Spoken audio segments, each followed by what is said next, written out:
ko natao tot sy sayaw ilazaminao fantatriany anefa fa be fitiavany anao mamely ireo zay mifona aminao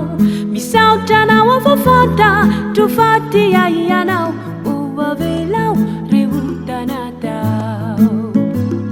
nandany ny andro taminy rendrarendrao ka nanadino ny anatra natao nanitsakitsaky ireo fanekena sy nandika ireo didinao tsapako ankehitriny faralavitranao ty tsy haiko ny hanao ny sitraponao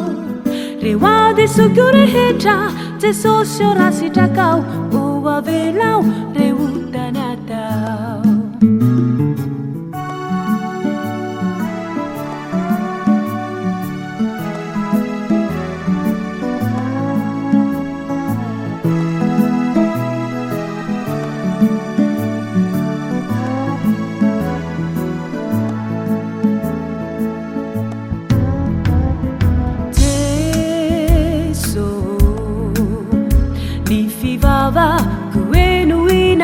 kuenuinao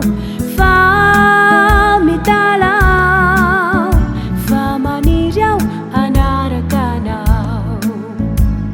fa tiko ny anana fiainana vaovao de fiainana miaraka aminao usambatra finaritreo anilanao minuao fa miaino aianao reo fikasako rehetra apetrako eo aminao tsy hisy fanahinao anatiko ao tazony mafinitana kotompo mba tsy handao fa maniry ao hanarakanao mangataka ny heriny fanahinao ao usahitsoro vavolombelonao hisetrako ny heriny fankapanay eo aminao tsy mananayay nahino nino ny antra eo amin'ny fiainako